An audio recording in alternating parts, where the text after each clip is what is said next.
Buenas tardes a todos. Bueno, daremos comienzo con la conferencia, pero primero, antes que nada, el capítulo estudiantil SMUG les agradece su participación en nuestro cuarto webinar y también agradecer al ingeniero Aarón Tezcucano por participación en esta conferencia, que el tema será Introducción al diseño y optimización de traves de concreto preesforzado para puentes. Una breve descripción del tema sería, se va a exponer de manera breve y en términos generales las implicaciones que conlleva el diseño y o la optimización de una trave de concreto preesforzado de un puente, así como temas generales de introducción al concreto preesforzado. Y un poco de la información de nuestro expositor.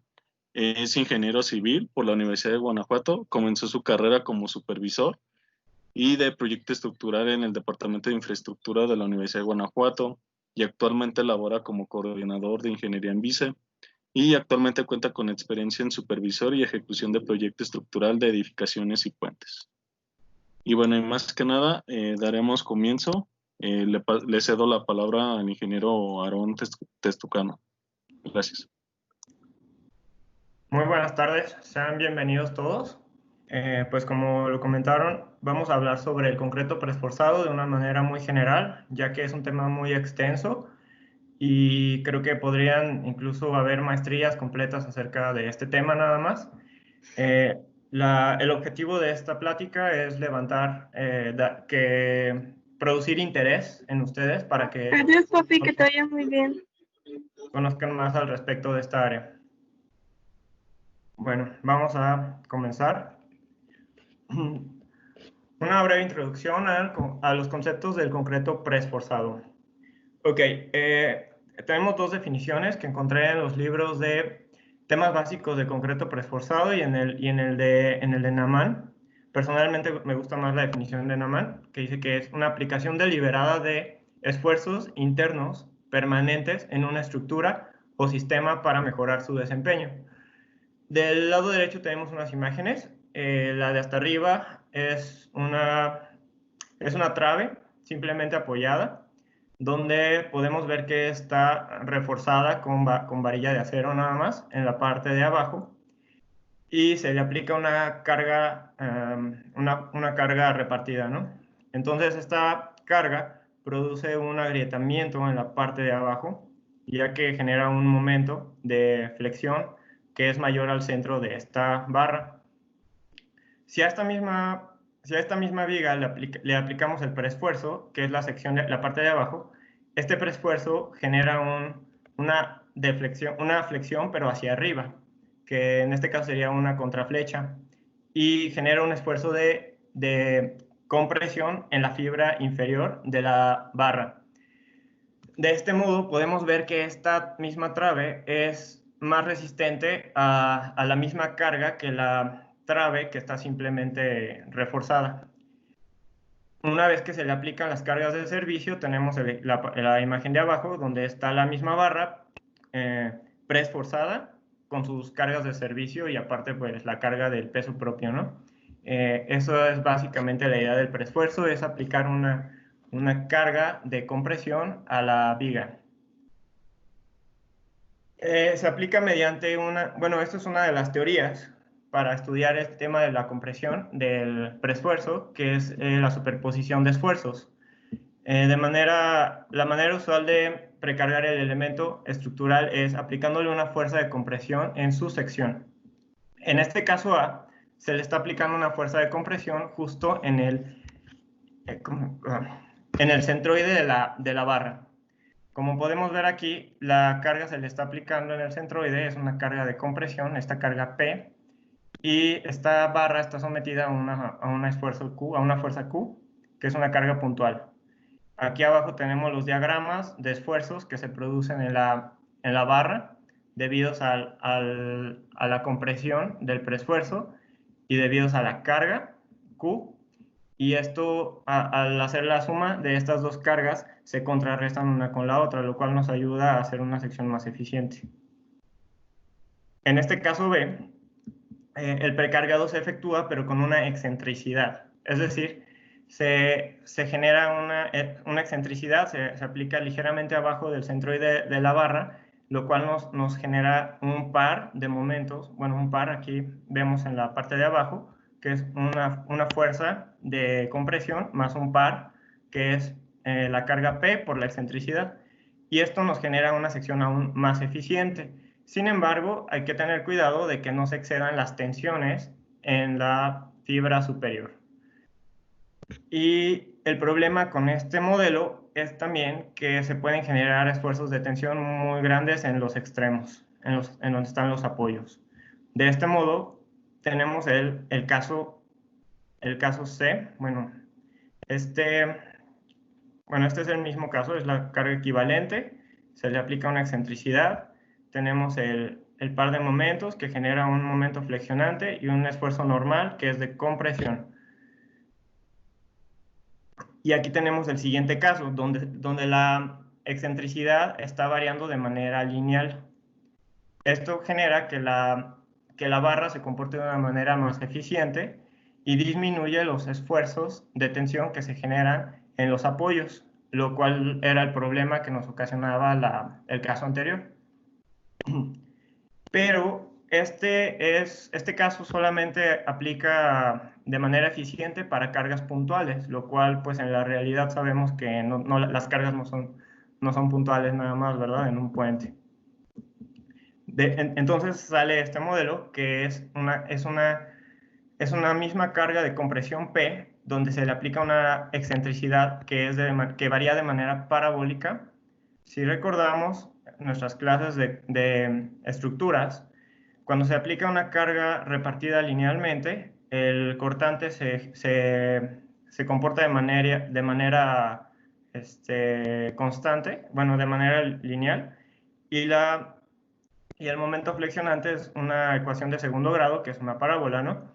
De este modo se pretende simular esta parábola, pero variando la excentricidad de la carga P de compresión, para generar una sección que se comporte de manera más eficiente. Creo que esta es la más eficiente de todas, pero tiene una desventaja, que este caso únicamente es aplicable para el posttensado, es decir, cuando se hace la tensión en obra. Ok, todo esto lo pueden consultar en el libro de temas fundamentales de concreto preesforzado del IMSIC. Los métodos para preesforzar el concreto son los siguientes. Tenemos el concreto pretensado. Este se fabrica en un taller o en un lugar donde se hagan elementos prefabricados y es el más económico, podría decirse, además de que se lleva un control de taller. Y la forma de pretensar básicamente es que en la fábrica se colocan dos muertos en los extremos, se pone el molde de la viga y se le colocan los tensores antes de colar. Entonces los tensores se tensan hasta alcanzar el esfuerzo que se requiere y posteriormente se cuela la viga para posteriormente soltar los tensores y que la viga, el concreto ya seco, absorba estos esfuerzos de compresión que genera la tensión que se está generando en los tensores. Posteriormente esta viga debe de ser trasladada al sitio de la obra y ser montada. Pero hay casos en los que esto no es posible debido al tamaño de las vigas o debido a diferentes cuestiones que son cosas en la obra. Y para esto es el posttensado. El posttensado es una técnica que se hace in situ, es decir, se hace en el sitio donde quieres construir el puente. Ok, ahora vamos a hablar un poquito sobre los puentes. Un puente básicamente es una estructura que sirve para cruzar, cruzar el agua o por encima de una carretera o algo, ¿no? Los puentes son concebidos como sistemas estructurales, por ello cuentan con ciertos componentes particulares entre los que se encuentra la superestructura, la subestructura, la infraestructura o cimentación, los accesos y las obras complementarias. Generalmente los accesos son se forman a base de tierra armada o suelo, es tierra mecánicamente estabilizada y se le pone una losa de acceso para llegar a lo que es el puente. Las obras complementarias pues son todas lo que son la señalética y pues otras cosas, ¿no? Y ahorita vamos a hablar de las demás. Ok, aquí tenemos este puente que todos lo conocemos, creo, está en Guanajuato. Y podemos ver la parte de arriba donde está la superestructura. Están los parapetos, la guarnición, las traves. No se alcanza a ver en la imagen, pero también es la losa. Y la carpeta de rodadura, que puede ser de concreto o de asfalto, ¿no? Bueno, puede ser rígida o flexible. Luego tenemos la subestructura, donde están los apoyos de neopreno. Generalmente hay un apoyo móvil y un apoyo fijo. Esto se logra con el espesor de las placas de neopreno. Luego tenemos los cabezales, las pilas o columnas. Y tenemos lo que es la infraestructura, que son las zapatas y los pilotes. Okay. Los puentes se clasifican debido a su funcionamiento mecánico en las siguientes, que son los puentes sobre vigas, como es el caso del puente que vimos anteriormente. Tenemos el puente en voladizo, o que también es una ménsula generalmente. Tenemos el puente en arco con tablero superior. En este tipo de puentes también existen los de tablero intermedio y tablero por debajo, ¿no? Tenemos el puente colgante, el atirantado en abanico y el atirantado en arpa. Menciono que esta es una clasificación por su funcionamiento mecánico, ya que existen diferentes métodos para clasificar un puente. Y vamos a ver un poco sobre las traves, que son los puentes de tablero sobre traves, de los que vimos anteriormente.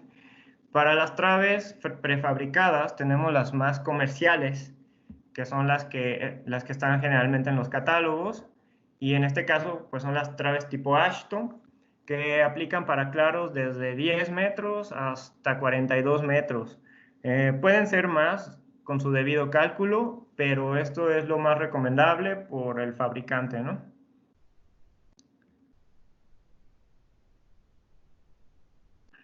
Luego tenemos las traves tipo Nu o Nebraska, que pueden ser para claros más grandes, que van desde los 38 hasta los 52 metros, como esta imagen que tenemos aquí a nuestra izquierda.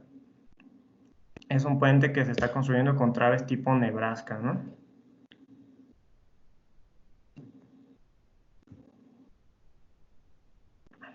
Luego tenemos las traves tipo cajón, que son para claros que van desde los 13 metros hasta los 40 metros. Hay casos donde se construyen traves tipo cajón hasta para 45 metros o incluso mayores. Estas traves también son usadas en concreto post-tensado, pero lo más común es que sean prefabricadas y que sean para concreto preesforzado, ¿no? Estas traves generalmente las vemos en ciudad, en zonas urbanas, ya que son un poco más estéticas y pues son más agradables a la vista. Y tenemos las traves tipo T y doble T, que son para claros cortos, que van desde los 15 hasta los 25 metros, ¿no? Ahora vamos a hablar sobre las cargas. Generalmente aquí en México utilizamos las normas AASHTO para diseñar un puente, ya que no contamos con nuestra propia normativa para diseño de puentes. La AASHTO es la American Association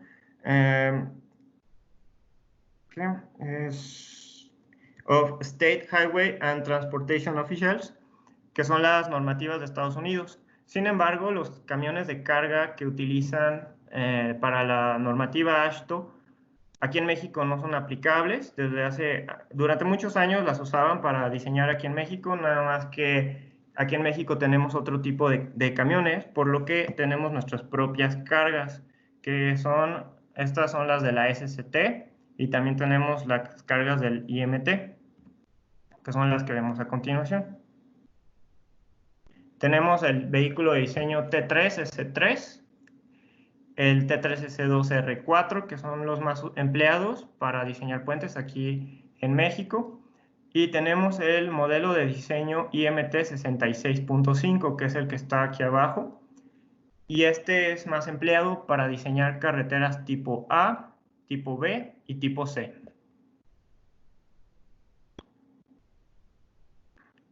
Ok, bueno, quiero añadir que también se añade una carga de carril, que es aproximadamente de 1 tonelada por metro, repartida en el ancho de carril, que es de 3 metros. Ok, vamos a hacer un ejemplo donde se va a analizar las traves del siguiente puente por el método del elemento finito. Posteriormente se diseñarán las traves y los torones. Como podemos ver, tiene un claro de 35 metros. Y son traves tipo Ashton, son Ashton tipo 5. Aquí tenemos una sección transversal del puente y lo que es nuestra trave de diseño. Okay. Bueno, la separación entre traves es de 1,45 m. Y aquí tenemos todas las cargas que tenemos que considerar para poder diseñar nuestro puente. Para efectos prácticos, utilicé las fórmulas más básicas para determinar los momentos y los cortantes que producen las fuerzas, las cargas que tenemos que considerar, que en este caso son las cargas muertas. Sin embargo, todo esto se puede generar a través de un programa de diseño estructural donde tú le aplicas las cargas y el programa te analiza de una manera más adecuada, ¿no? Tenemos el peso propio, la sobrelosa, la losa. En el caso de este puente, pues es una losa de concreto con una carpeta de concreto también. Tenemos lo que son los parapetos, los diafragmas. Y pues bueno, aquí tenemos nuestra carga repartida de manera lineal. Para esto se tiene que hacer una bajada de cargas. Yo lo hice por el método del área tributaria. Y tenemos el momento que produce y el cortante. Esto con estas fórmulas, ¿no? Entonces, se va a diseñar principalmente al centro del claro, que es donde en este momento nos interesa conocer los esfuerzos, ¿no? Las propiedades del material es de concreto de 300 kilogramos por centímetro cuadrado para la losa, concreto de las traves de 450, la resistencia del acero de refuerzo es de 4200 y el acero de preesfuerzo tiene una resistencia de 19.000 kilogramos por centímetro cuadrado. Bueno, es una resistencia última y es del grado 190, ¿no? Quiero mencionar también que para el concreto preesforzado se tiene que utilizar un acero y un concreto de alta resistencia. No podemos utilizar concretos de los normales de 250 porque no nos va a soportar, ¿verdad? Los esfuerzos a los que es sometida esta trave. Igualmente para el acero se emplean acero de alta resistencia. Y generalmente son torones que son tensados de varios alambres, que es de alta resistencia y existen de diferentes áreas también. Los esfuerzos permisibles en el acero en la fase de tensado es de 14.250. Estas son las fórmulas que utilicé para determinar esto. Esto lo pueden encontrar en la normativa AASHTO. Para la fase de operación son 13.680. Y del concreto, aquí están los esfuerzos permisibles. El número negativo nos indica que es el esfuerzo permisible a tensión. Entonces necesitamos un esfuerzo permisible a tensión y a compresión para el concreto, ya que cuando se le aplica la carga de preesfuerzo en la fibra inferior, se generan esfuerzos de tensión en la fibra superior de la viga. Debemos de cuidar que estos esfuerzos de tensión no sobrepasen los esfuerzos permisibles, y esta es la manera en que vamos a diseñar. La carga de diseño, pues es la carga del IMT 66.5. Como vimos, es la carga que generalmente se usa para carreteras o caminos tipo A, B y C. Y aquí están las cargas que aplicamos con sus distancias, la carga de carril repartida, que es de 1 tonelada, en un ancho de 3 metros, que es el ancho de carril. Y aquí tenemos los factores, que son factores para presencia múltiple en los carriles, ¿no? Es decir, cuando trabajan de manera simultánea los diferentes carriles del puente. Aquí en la imagen de abajo podemos ver un modelo que realicé a base del elemento finito en el programa Robot para poder analizar estas vigas. Y aquí vemos cuáles son los diagramas de momento, los envolventes, en las diferentes traves. Cuando el vehículo de diseño pasa por el carril 1, si se fijan, genera mayores momentos en las vigas que están por debajo de este. Y conforme te vas acercando a las orillas, pues va disminuyendo, ya que el método del elemento finito considera la rigidez de manera transversal a lo largo del puente. Si lo hiciéramos por el método que actualmente se usa mucho en México, el método de Courbon, este no considera esas rigideces y por consecuencia nos va a dar unos momentos más sobrados. Aquí arriba tenemos el envolvente de diagrama de cortante, el envolvente de diagrama de momento aquí abajo. Podemos ver cómo se comporta la viga más crítica.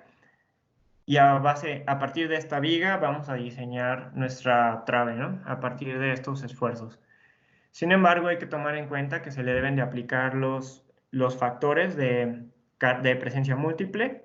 Se tiene que analizar los vehículos en los diferentes carriles para ver cuáles son los efectos que tienen en esa viga particularmente. Se le aplican los factores y también el factor de impacto, que es generalmente de 1.33. Entonces, ya aplicando estos factores, pues va a ser aún mayor el momento de diseño, ¿no? Las propiedades de la sección simple son las siguientes. Aquí está el peralte, es de 160, el alma, el área, el momento de inercia y los módulos de sección. Todo esto pues se tiene que calcular, ¿no? Y se tiene que sacar una sección compuesta, ya que vamos a hacer que trabaje la viga con la losa de concreto que está por encima de la viga. De este modo se tiene que hacer una conversión donde si tenemos concretos de diferentes resistencias, aplicando un factor de homogenización, podemos determinar qué longitud o cuál es el ancho B que le corresponde a nuestra losa para igualarlo con el concreto de la viga, ¿no? Que en este caso es de 450 kilogramos por centímetro cuadrado. Se tiene que determinar también cuál es nuestro peralte, nuestra área de la sección compuesta, los momentos de inercia, el momento de inercia y los módulos de sección. Todo esto pues nos va a servir para diseñar, ¿no? Para fines prácticos pues no voy a hablar de todos los cálculos que se tienen que hacer, pero básicamente lo que tenemos que llegar es determinar cuáles son los esfuerzos que se desarrollan en el centro del claro, primeramente para proponer un número de torones. Entonces tenemos en la fase, bueno, hay dos condiciones que se tienen que revisar, que es la condición inicial, que es la fase de transferencia, y la condición de servicio. La fase de transferencia es ese momento cuando solamente tienes una viga de concreto donde se le aplican la tensión a los torones y entonces solo actúan dos fuerzas, que es el peso propio y la tensión de los torones. Posteriormente, esta viga debe ser transportada hasta el sitio donde se va a colocar y se debe de analizar en la fase de transporte. Para esto necesitamos saber cuál va a ser el medio de transporte, ¿no?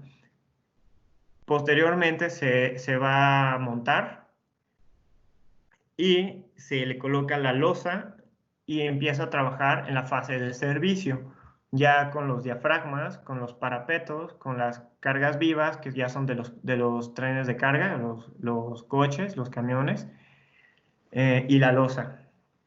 Entonces, para nuestras fases, pues tenemos todas estas cargas. Estos son los esfuerzos que se generan en la fibra inferior, en la fibra superior, para las diferentes etapas. Entonces, a partir de del esfuerzo que se genera en la fibra inferior, son 197 kilogramos por centímetro cuadrado de tensión.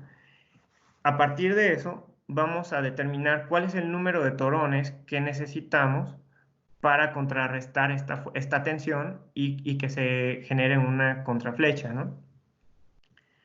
En este caso fueron 34 torones y los acomodamos de la siguiente manera. Enseguida lo van a ver de manera más gráfica. Tenemos que determinar el centroide, la fuerza que genera todos los torones, y esta es la fuerza de tensado inicial con la que se van a tensar los torones. Ok. También se deben considerar las pérdidas de preesfuerzo, ya que tenemos un tensado inicial y en el momento que cortas o que dejas de tensar y que sueltas esta sección, se va a generar una compresión inmediatamente en el concreto, lo cual va a generar una pérdida de preesfuerzo por acortamiento elástico, que son las pérdidas iniciales. Más adelante, a lo largo del tiempo y de la vida útil de nuestra trave, también se generan pérdidas dependientes del tiempo. Y en este caso son del 6%, entonces determinamos cuál es el total de pérdidas, que en este caso fue de 15%. Y tenemos que igualar nuestro esfuerzo permisible en servicio con el esfuerzo permisible en el caso del acero.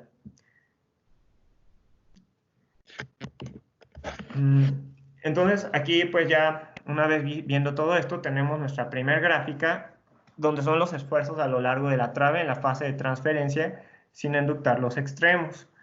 Como podemos ver bueno, esta línea roja son los esfuerzos de diseño para la fibra superior y esta línea punteada verde son los esfuerzos para la fibra inferior. Entonces, como podemos ver en los extremos, se generan esfuerzos de tensión más allá de lo que el concreto está permisible, ¿no? Del esfuerzo permisible de tensión. Y bueno, vamos a ver lo siguiente. Entonces, para eliminar estos esfuerzos de tensión excesivos que se generan en la fibra superior, vamos a enductar.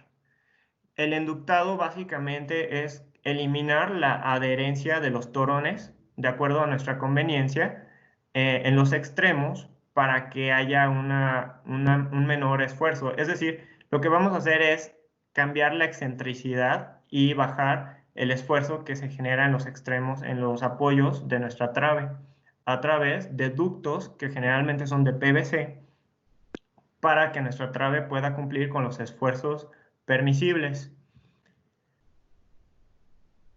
Bueno, aquí están las fórmulas. Esto se debe de analizar en diferentes puntos, es decir, lo más recomendable es que se analice a cada metro a lo largo de nuestra trave. Entonces, tenemos una sección. Esta es la parte inferior de la sección. Estos son los torones. Y los ductos, tenemos que los torones que tienen la letra A se van a enductar 10 metros desde cada apoyo hacia adentro de la trave. Y así, los que tienen la B pues son 8 metros, los que tienen la letra C son 6 metros. Todo esto pues salió de un cálculo, ¿no? Los torones se tensarán en la cama de preesfuerzo a 14.250 kilogramos por centímetro cuadrado para tener una fuerza inicial por trave de 678.3 toneladas. Ok. Aquí vemos un modelo tridimensional de cómo se ven los torones aquí abajo. El torón, la parte verde que se ve del torón son los torones sin enductar. Son las partes que están transfiriendo toda su tensión al concreto, ya que existe una adherencia, ¿no? Y en la parte que se ve de color amarillo son los ductos. Esta parte donde están los ductos se logró eliminar la adherencia del torón con el concreto gracias al ducto. Por lo tanto, en los extremos disminuimos el esfuerzo que se genera. Y aquí tenemos la gráfica ya del torón, ya de la trave enductada. Es la gráfica de los esfuerzos, ¿no? Entonces, esta parte de aquí, la gráfica color verde en línea punteada, es la parte de la fibra inferior de la trave. El color verde de línea continua es la fibra superior. Y en las líneas azules son nuestros esfuerzos permisibles. Como podemos ver, nuestra trave ya cumple con los esfuerzos permisibles, por lo que ya en la fase de transferencia ya podemos decir que este diseño es adecuado. Incluso podríamos mejorarlo, pero pues considero que ya es adecuado. Esta parte donde se ven los brincos, como si fueran unas tipo, pues sí, donde la gráfica da como brincos, son los puntos específicamente donde pusimos los ductos. Por eso es que la gráfica se ve de esta manera. Entonces, ahora sí, ya que cumplió la fase de transferencia, analizamos la fase de servicio, es decir, aplicando todas las cargas que ya son para el servicio de nuestra trave. Una vez que aplicamos esas cargas, podemos ver que esta es la gráfica del esfuerzo en la parte inferior de la trave, en la fibra inferior. La fibra superior es la línea continua y tenemos nuestros esfuerzos permisibles, ¿no? Entonces, podemos ver que aquí también ya cumple con los esfuerzos. Un dato interesante es que una viga en la fase de transmisión, la fibra inferior generalmente se comporta a tensión, pero conforme tú vas cargando la trave, la fibra inferior se empieza a bajar la tensión y la compresión, perdón, y empieza a generarse esfuerzos de tensión. Lo recomendable es que no sobrepase los esfuerzos permisibles de tensión. Y también una recomendación es que no se generen flechas. Es decir, que nuestra trave generalmente trabaje a contraflecha y si se generan flechas, pues que sean mínimas. Aquí tenemos el diagrama de momentos. La línea azul es el momento resistente de nuestra trave. Como podemos ver nuevamente, aquí tenemos estas como si fueran tipo escalones. Se debe a los ductos que colocamos en nuestra trave. Como si recuerdan bien, estos ductos eliminan la adherencia del torón con el concreto, por lo que nuestra resistencia, nuestro momento resistente disminuye. Pero la idea es buscar que el perfil del momento resistente sea lo más cercano posible a nuestro momento último, que es el momento ya con todas las cargas factorizadas de nuestra trave. Aquí está nuestra combinación de carga para este caso. Ok. Y aquí tenemos el diagrama de resistencia cortante. Y de igual manera, el diagrama de resistencia al cortante, para hacer más eficiente nuestra trave, es necesario que calculemos en diferentes puntos. Se recomienda de igual manera calcular cada metro o cada cierta distancia de nuestra trave para generar diagramas de cortante que al momento de diseñar nuestros estribos podamos disminuir. Entonces, mientras mayor sea la separación de los estribos, pues como podemos ver, va disminuyendo nuestra resistencia al cortante de esta trave. Sin embargo, nuestro diagrama, pues el diagrama sigue cumpliendo de manera eficiente. Y la idea, nuevamente, es buscar que estos dos diagramas sean lo más cercanos posible, sin que el diagrama de cortante último sobrepase el diagrama de cortante resistente, ¿verdad? Para determinar esto, también tenemos que considerar cuál es la contribución del concreto acortante, cuál es la contribución del acero de refuerzo acortante y cuál es la componente vertical de la fuerza de preesfuerzo. Pero esto solamente aplica para casos donde el preesfuerzo no se coloca de manera horizontal, sino cuando es como caso de una parábola o algo por el estilo, ¿no? Si no, pues es cero, porque no tiene componente vertical, ¿verdad? Ok. Como conclusión, pues, tenemos que realizar un modelo del elemento finito nos dará una estructura más eficiente, ya que este toma en cuenta la rigidez transversal de la estructura. Comparado con el método de Corbón, este supone que la rigidez transversal es infinita y por lo tanto supone que la estructura se deforma de manera lineal en sentido transversal. En general, se encuentra que el método aproximado de Corbón, popular en el diseño de puentes en México, genera factores de reparto transversal de carga que sobreestiman el efecto respecto a modelos de elemento finito de superestructuras, hasta de un 50% mayor con el método de Corbón, lo que produce diseños más robustos y costosos. Para optimizar la estructura y no exceder los esfuerzos permisibles en los extremos sin la necesidad de uso de tensores distribuidos de manera parabólica o lineal, se deberán usar ductos que generalmente son de PVC, donde se elimina la adhesión del torón con el concreto y de esta manera disminuyen los esfuerzos donde se requiere, al mismo tiempo que cambia la excentricidad a lo largo de la trave. Entonces, bueno, los ductos de concreto se van a diseñar también se debe tomar en cuenta cuál es la excentricidad que requerimos para que nuestra trave trabaje de manera adecuada. Quiero mencionar también que este método, el concreto preesforzado, fue introducido por Eugene Freycinet. Como sabemos, el concreto es fuerte a compresión, pero es débil a tensión. Para efectos de diseño, no se considera su resistencia a tensión. Por ello es que es muy importante que se diseñe un concreto reforzado, pero cuando el refuerzo ya no es suficiente, es decir, para claros más largos, donde el refuerzo sería demasiado, o incluso la sección tendría que trabajar ya como una sección agrietada, para estos casos se considera el concreto preesforzado. Es más caro porque el concreto pues tiene que ser de mayor resistencia, el acero de preesfuerzo también es de mayor resistencia, sin embargo nos da claros más largos y como se puede aligerar la sección, esto también puede disminuir el costo y pues ya hablando de claros muy grandes, pues no es factible construir con concreto reforzado y para ello se requiere el concreto preesforzado.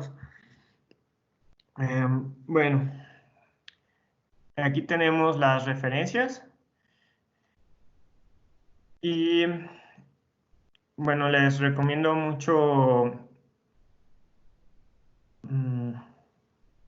bueno, del IMT hay una publicación que les recomiendo mucho, ahorita les digo cuál es, pero es la publicación técnica 398, donde se hace un análisis de una trave, de un claro, de un puente, se hacen dos análisis paralelos, se analiza por el método de Corbón y también por el método del elemento finito, y al final en las conclusiones te dicen por qué un método es mejor que el otro. Pero generalmente lo que podemos concluir es que el método de Corbón nos da diseños más robustos, más excedidos, que se pueden simplificar utilizando el método del elemento finito.